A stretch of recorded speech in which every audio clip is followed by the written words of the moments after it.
एक न्यूज और अडानी ग्रुप में लगातार दो सेशन का ब्रेकआउट। अडानी पावर ब्रेक कर चुका था कल के दिन 232 और आज एक बार फिर से नया all time high Adani power ने लगाया है। एक खबर का ब्रेकआउट बना देता है अडानी पावर को आज फिर से लॉन्ग टर्म ब्रेकआउट और साथ में लॉन्ग टर्म नए टारगेट्स के साथ में बर्नस्टीन की रिपोर्ट आती है और बर्नस्टीन बताते हैं कि अडानी ग्रुप में वापस से आपको इन्वेस्टर्स अट्रैक्ट होते देखने को मिलेंगे, फ्रेश फंडिंग्स वापस से आ सकती है, इंस्टीट्यूशनल इन्वेस्टर्स वापस से अडानी ग्रुप में देखने को मिल सकते हैं और अडानी पावर में देते हैं बर्नस्टीन आउट परफॉर्म की रेटिंग।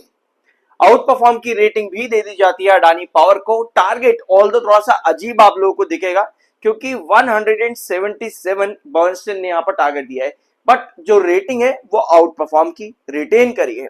अपने सभी टारगेट्स बर्नस्टीन ने रिटेन करे हैं, बट ये थोड़ा सा अजीब लगता है। फिलहाल हम इसको यहां पर इग्नोर करेंगे। आई बिलीव इग्नोर करना सही रहेगा क्योंकि बर्नस्टीन की बाकी की जो रिपोर्ट आप यहां पर देखोगे वो काफी सारी पॉजिटिविटी अडानी पावर के लिए शो करती है। For example middle east crisis, Bernstein का मानना है कि ये middle east crisis power consumption, demand and supply को और भी ज्यादा बढ़ा सकता है अडानी पावर के थर्मल कोल प्लांट्स के लिए भी। एक रिपोर्ट मैं आपको आज के वीडियो में एक बार फिर से दिखाना चाहता हूं।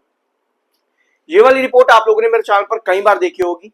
मार्च की ये रिपोर्ट है जो कि जेफरीज की तरफ से बताई गई थी। जेफरीज का प्रेडिक्शन था कि 2026 यानी कि इस साल में एल नीनो का इफेक्ट इंडिया के पावर सेक्टर को बहुत ज्यादा बूम कर सकता है, कंजम्पशन बढ़ सकती है और कंपनीज के रिवेन्यूज भी आपको बढ़ते देखने को मिल जाएंगे Q1 और Q2 के टाइम पीरियड पर। यह रिपोर्ट है जेफरीज की जो कि इंडिया के मॉनसून को डेफिसिट बताता है और इलेक्ट्रिसिटी सप्लाई एंड डिमांड को इंप्रूव कराता है कि यहाँ पे इंडियन सेक्टर में आपको ये डिमांड एंड सप्लाई बढ़ती देखने को मिलेगी। इसके साथ में कुछ कंपनीज के नाम भी जेफरीज ने यहाँ पर मेंशन करे थे, जैसे कि आप यहाँ पर देख सकते हो। यूटिलिटीज एंड जनरेशन में एनटीपीसी, अडानी पावर और जेएसडब्ल्यू एनर्जी के नाम आपको दिखते हैं। टाटा पावर, टाटा ग्रिड जैसी कंपनीज भी आपको यहाँ पर नजर आ जाती है। तो जेफरीज इन सभी कंपनीज के लिए पॉजिटिव है और जेफरीज का मानना है कि पोटेंशियल अर्निंग इंक्रीज भी देखने को मिल सकता है। लेकिन ये जो एल नीनो इफेक्ट है जो आप यहाँ पर इमेज पर भी देख पा रहे होगे, ये एल नीनो इफेक्ट पूरे ऑल ओवर ग्लोब के ग्लोबल वार्मिंग या फिर एनवायरमेंट या टेम्परेचर्स को भी डिसाइड करता है। 4 साल 3 साल में एक बार आने वाला। क्या इस बार ये पूरे सेक्टर को डिराइव करेगा? बिल्कुल करेगा, डेफिनेटली करेगा। जून से लेकर के सितंबर आता है मॉनसून पीरियड, अगर ये डेफिसिट में है एल नीनो अपना गेम प्ले कर पाएगा। ऑलरेडी अडानी पावर बढ़िया ब्रेकआउट दे चुका है। मई का महीना एंड होने से पहले एक हफ्ते के अंदर अंदर अडानी पावर अपने ब्रेकआउट्स वापस से स्टार्ट कर दिए हैं। जून से सितंबर ये चलता है आपका मॉनसून सीजन और जेफरीज की रिपोर्ट जून से सितंबर के महीने में ही शुरू होती है। तो इसलिए ये पूरा टाइम पीरियड बहुत ज्यादा इंपॉर्टेंट हो जाता है आपके अडानी ग्रुप के लिए भी और जेफरीज के लिए भी। Adani group specifically Adani power, बाकी एनटीपीसी या जो भी कंपनीज आपकी इस सेक्टर से रिलेटेड है।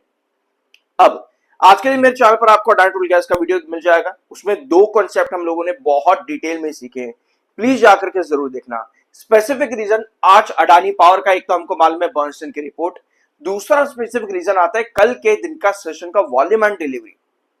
कल के दिन के सेशन में आपके पास 8 करोड़ का वॉल्यूम था, वहां पर 34% की डिलीवरी। जो डिलीवरी है वो वीकली और मंथली बेसिस पर ज्यादा है, ये भी एक स्पेसिफिक रीजन है। आज अडानी पावर में आपको एक अच्छा मोमेंटम वापस से देखने को मिला है। High volume high delivery, low volume high delivery, delivery weekly और मंथली बेसिस पर ज्यादा होनी चाहिए। तो ये वाला कॉन्सेप्ट आज फिर से अडानी पावर में बनता देखने को मिल गया है। अब प्रॉफिट बुकिंग स्पेसिफिकली आज के दिन नहीं है अडानी पावर में। 35 लाख शेयर्स पर 33,67,000 बायर है, तो बिल्कुल प्रॉफिट बुकिंग आज के दिन अडानी पावर में नजर नहीं आ रही है। यूजुअली क्या होता है अडानी पावर में, जब भी 4-5% का ब्रेकआउट होता है ना, तो हमेशा 1:3 का रेशियो आ जाता है बायर और सेलर के डिफरेंसेस के अंदर, जो आज के दिन बिल्कुल नहीं है, जो कि अच्छी बात है इन्वेस्टर पर्सपेक्टिव से। 41.1 पर एमएफआई है, 69.6 पर आपका आरएसआई है। अगर इस वीडियो पे 2 से 3 हजार व्यूज आते हैं तो प्लीज एटलीस्ट 400 से 500 नए व्यूअर सब्सक्राइब जरूर करके जाना। I am NISM 7 certified. ये है अडानी पावर का चार्ट। 30 मिनट टाइम फ्रेम का मैंने आज के दिन का स्पेसिफिकली यहां पर लिया है। ये है एक और 30 मिनट टाइम फ्रेम का चार्ट और ये है डेली टाइम फ्रेम का चार्ट। 232 कल के दिन क्लोज कर गया था, जो कि बहुत पॉजिटिव पॉइंट भी यहां पर था। और उसके साथ में 232 आप लोगों को दिखेगा 3 बार रिजेक्ट पहले कर चुका था, 3 बार। कल के सेशंस में अडानी पावर ने आपके 232 पर क्या क्रिएट करा, बेस क्रिएट करा। ये 30 मिनट टाइम फ्रेम का चार्ट था, लगातार 30 मिनट तक अडानी पावर ने 232 को टेस्ट किया और आज के दिन गैप अप ओपनिंग करते हुए अडानी पावर चला गया है एक नए ब्रेकआउट के साथ में। अब ये ब्रेकआउट इन्वेस्टर पर्सपेक्टिव से इंपॉर्टेंट पता है क्यों है? सिर्फ इसलिए इंपॉर्टेंट नहीं है कि भैया 232 से ऊपर उठ गया 243 पे ट्रेड कर रहा है, इसलिए इंपॉर्टेंट है क्योंकि इसके पहले तक हमारे पास दो इंपॉर्टेंट लेवल्स आते थे, 217, 225 एंड 232, जहां पर हमारा रिजेक्शन था 232 का, हमारे पास बेस था 225 और क्रूशियल बेस हमारे पास था 217 पर। इस रिजेक्शन को ब्रेकआउट करके आज अडानी पावर, इनफैक्ट कल के दिन अडानी पावर ने इसे बना लिया है अब अपना एक बेस और इनफैक्ट क्रूशियल बेस। इस ब्रेकआउट में हमको तीन नए लेवल्स और निकल करके आते हैं। एक लेवल आपका आता है 237 पे, 237 पे, जो कि हमारा एक नया मिड बेस निकल करके आता है।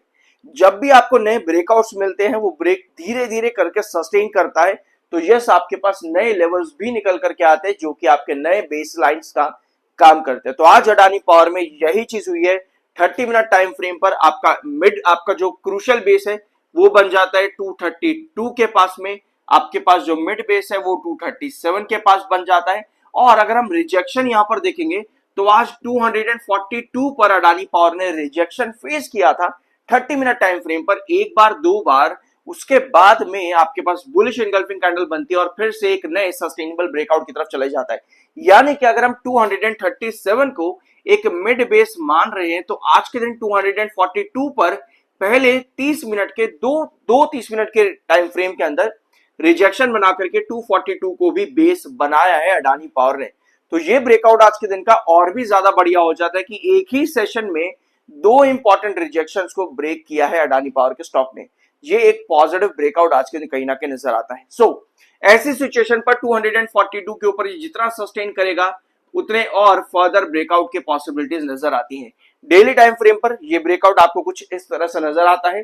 बार बार स्टॉक यहां पर क्या कर रहा था, डॉम पैटर्न क्रिएट कर रहा था। डॉम पैटर्न क्रिएट करते करते आपका एक साइडवेज पैटर्न बना, साइडवेज पैटर्न के बाद थोड़ी सी करेक्शन 207 तक ड्रॉप करता है और फिर 232 जहां पर आपका फाइनल डॉम था उसके ऊपर आज के दिन ब्रेकआउट अडानी पावर ने बनाया। अब हमारे पास टोटल तीन नए लेवल्स निकल करके आते हैं, इनको यहां पर एक बार नोट कर लेते हैं।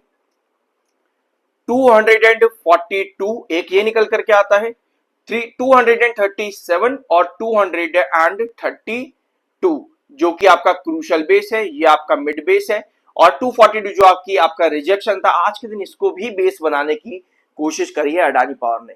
ये एक सस्टेनेबल ब्रेकआउट की तरफ आज के दिन अडानी पावर का स्टॉक गया है। अब अगर हम यहाँ पर एक छोटे सा ट्रेंड मार्क करें 242 का, तो मुझको अब यहाँ पर क्या चाहिए? आज इस तरह से ब्रेकआउट की तरफ गया है, सस्टेनेबल ब्रेकआउट है। अब सस्टेनेबल ब्रेकआउट के बाद में मुझे हमेशा चाहिए होता है एक इस तरह से पोजीशन स्टॉक के अंदर। अगर डेली टाइम फ्रेम पर या फिर कमिंग सेशन के 1 आवर टाइम फ्रेम पर इस तरह से पोजीशन बनती है, दैट मींस कि वही काम जो मैंने 224 या 225 के पास में किया अडानी पावर में, बेस बनाते हुए लगातार 1 hour time frame, 30 minute time frame के अंदर, जैसा आप यहाँ पर देख सकते हो, स्पेसिफिकली यहां पर भी हैंगिंग बेस क्रिएट किया, इधर भी हैंगिंग बेस क्रिएट करा, यहां पर भी एक प्रॉपर बेस बनाया। वही चीज अगर अडानी पावर में मुझको यहां 242 पर मिल जाती है इस बार भी, तो मैं एक नए ब्रेकआउट की तरफ जा रहा हूं, जो कि नेक्स्ट आपका 248, ऑल्दो ऑल टाइम हाईज है, तो नेक्स्ट टारगेट्स यहां पर समझ पाना मुश्किल है, बट येस 242 आपका एक इंपॉर्टेंट बेस क्रिएट होता है। तो कमिंग वीक्स में आप और नए ब्रेकआउट की तरफ नजर आ सकते हो। अभी भी अडानी ग्रुप से SEC का फाइनल ऑर्डर नहीं आया है, यानी यूएस कोर्ट से अभी भी फाइनल ऑर्डर नहीं आया है SEC मैटर में, तो उसका भी इंतजार यहां पर बना हुआ है। अगर आपको इस वीडियो में कुछ नया जानने को मिला हो, सब्सक्राइब जरूर करना, मोटिवेशन मिलती है, अच्छा लगता है। I am NISM 7 certified. मिलता अगले वीडियो में।